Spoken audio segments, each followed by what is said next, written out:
Hello, I'm Lucy from Bookshanks and I'm here today to talk about The Book of Night by Holly Black.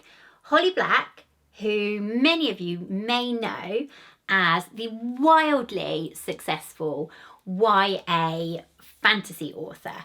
And this is her first book written for an adult audience. So she is hitting a different market now, but kind of coming back with the same sort of thing. Slight moment. Look at that, lovely. Waterstones edition, I think. Don't know why I'm telling you that. Just looks good, doesn't it? Just looks good. So, The Book of Night. It follows Charlie through a sort of magical, sort of not magical. Well, it is a magical world. But, right, what am I telling you?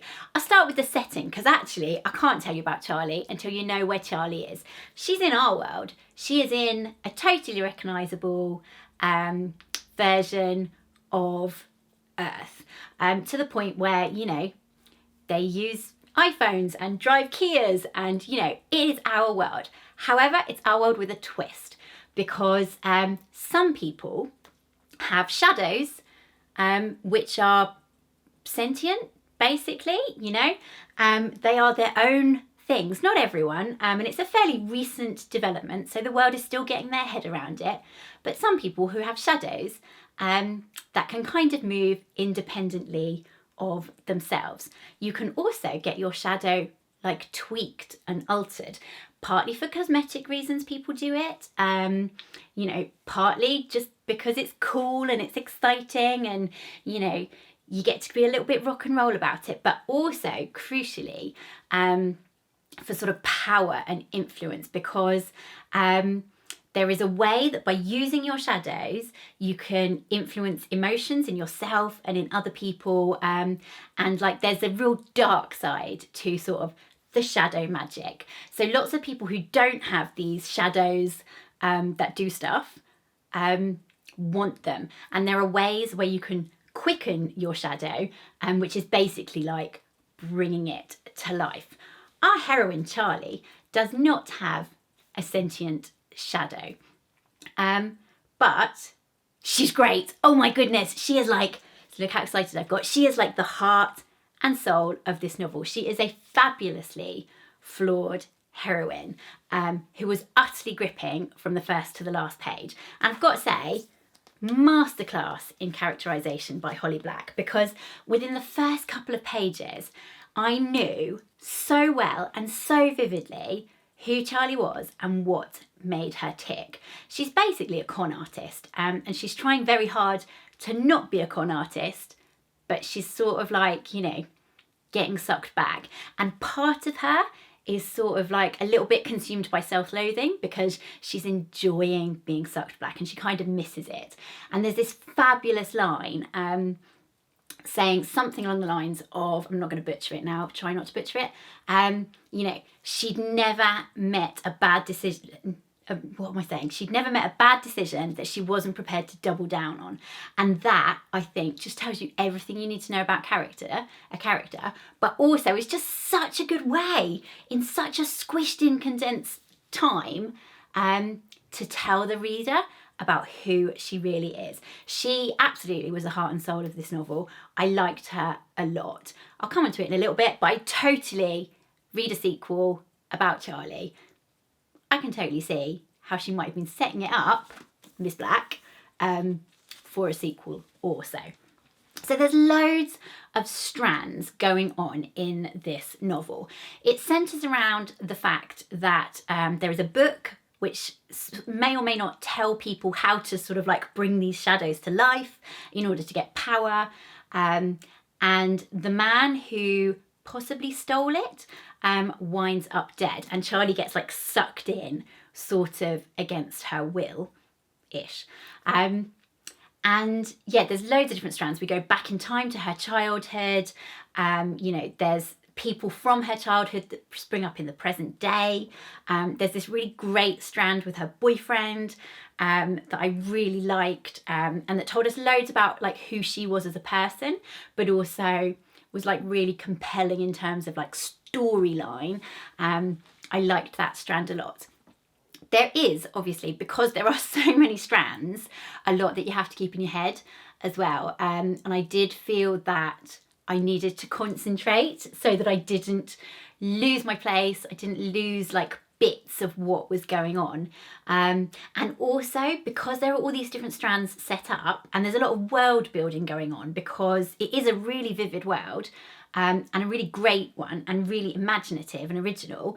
But because of all of that, it did take a while to get out the blocks. I think it was about page 70 when I was like, yes, we are here, and we're off. And before that a little bit, I was like, okay, like, where is it going?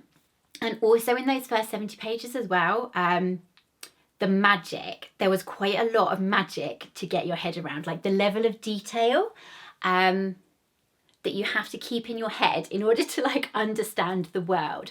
And there are these people called glomists who are like the specialist in shadow magic, I guess, I think. But actually, I'm not sure I ever quite grasped like what their job description was throughout the whole book. There's like a lot of magic going on that you need to get your head around. And I found that quite challenging to begin with. It's kind of like you do go in at the deep end.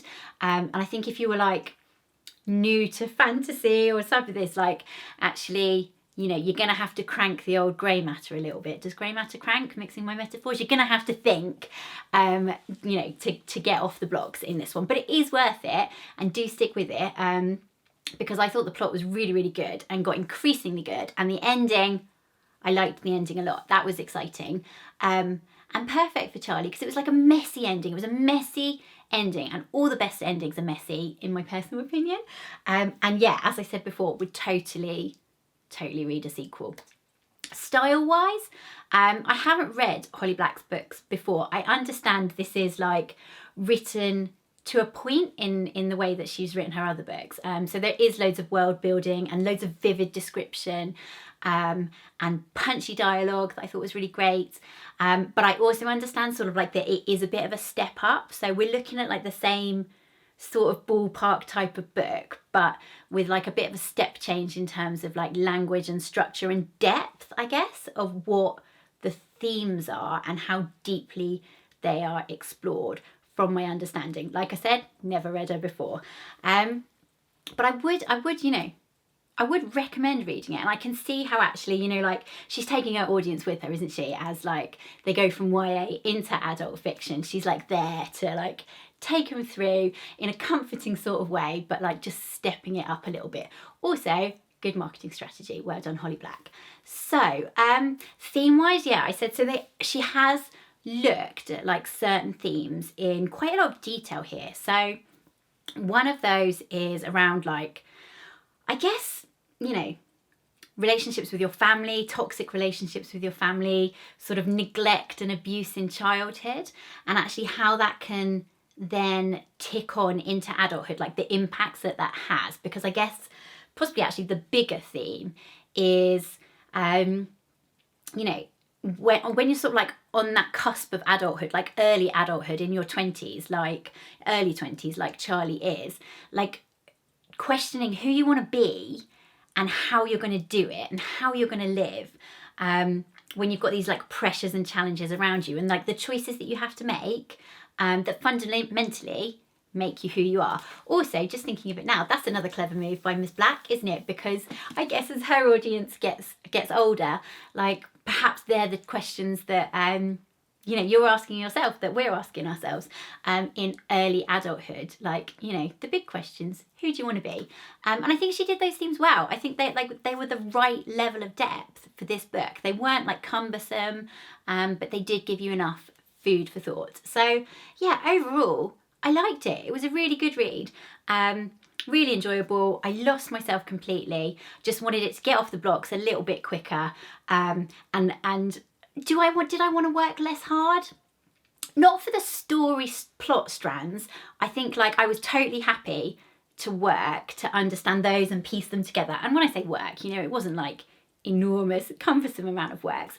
But like the balance probably did tip a little bit too far in just trying to understand like the magic-y stuff and getting my head around what the heck was going on and who glomists were, and like how the shadowy magic-y stuff worked. But definitely worth a read, and I think it will be just as successful as her YA novels, and I think it deserves to be as well. I think it was a thoroughly good read, and yeah, a really, really enjoyable one. So The Book of Night by Holly Black. Have you read it? Have you read her other stuff? If someone's read both of it, I'd like a little compare and contrast, please. It would be really interesting to know your thoughts. Thank you very much for watching. I hope you're having a lovely week, whatever you're up to. Bye.